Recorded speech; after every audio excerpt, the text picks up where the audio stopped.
How's everybody doing this evening? That's what I like to hear.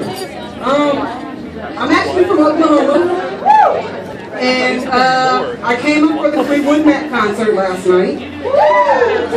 Had a ball. Found out that you all were having the poetry night tonight, and decided to stay one extra night.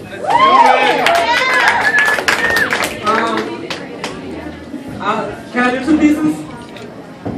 Yeah. You sure? I say yes. Okay.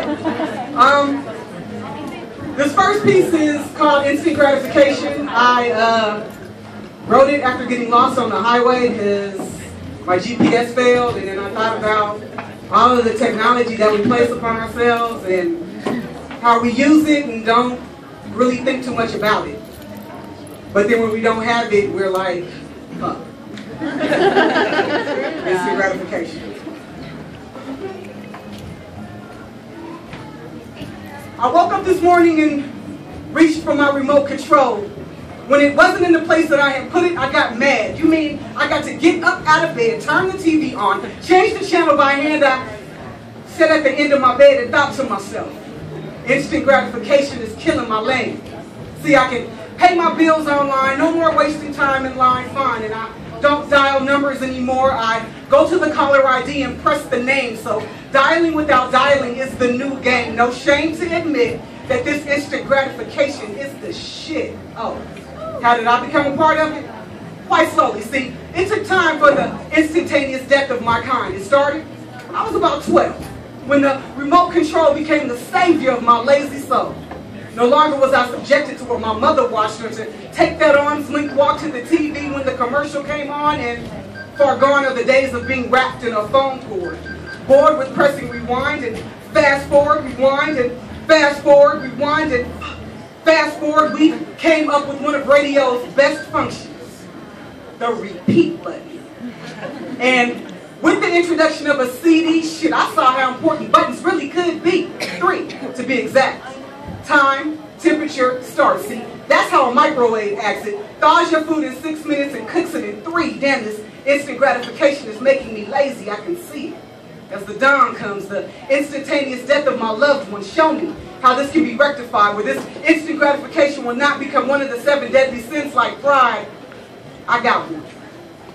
I got GPS on my phone. So with the press of a button, I will never not know how to get home. Pardon me. But instant gratification is killing my land. With every new toy we get, it's like they know it's right hand or forehead.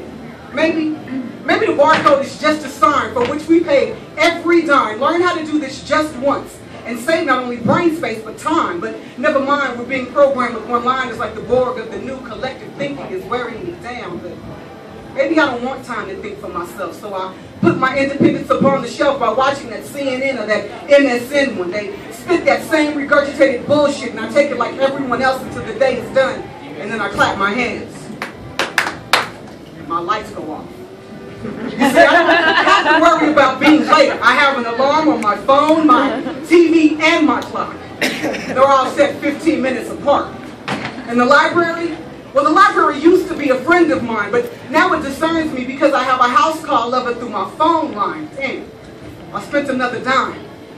You see, my super ego pleads with my id not to give in. That instant gratification is trying to win, but I have to explain to my super ego how instant gratification has laid claim and won. So I close my eyes, clap my hands, and turn the lights off in my mind.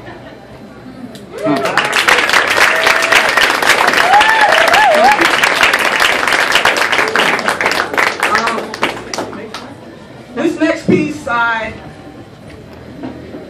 was having a discussion with a skinhead. Actually, it was a pretty good discussion. I can't even be mad at the brother. But we were talking, and he explained to me that if we as black people were the first people on the world, on the earth, then we were also the first races. So he totally and completely shut me down, and I wrote this poem. It's called Part 1.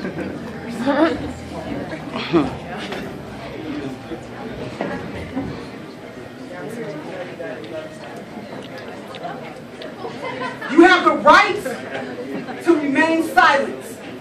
But quiet as it's kept, my true right is freedom of speech.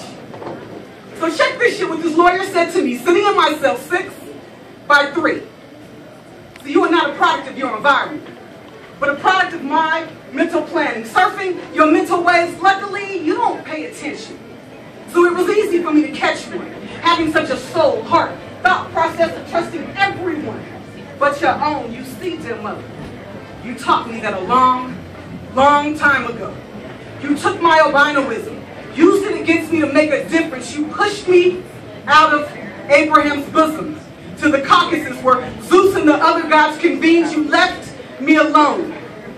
And when I made my way, dear mother, I prayed that you would not get away. You see, this dish is so cold, I'm going to make you play yourself. Behold, everywhere that I have touched my feet, I have disrupted everyone's sweet existence. No longer indigenous to my own home, so I will scatter everyone throughout the 4 points of the globe, rob you of your name, replace it with mine. So for generations to come, you will maintain my houses and raise my sons, but keep your son away from my daughter. Don't mix with mine. You see, I got to keep you thinking that blonde hair and blue eyes is fine, and how I miss the days of Nephilim. See, the fallen angels met me somewhere halfway between hell and heaven. I will birth my own to kill you.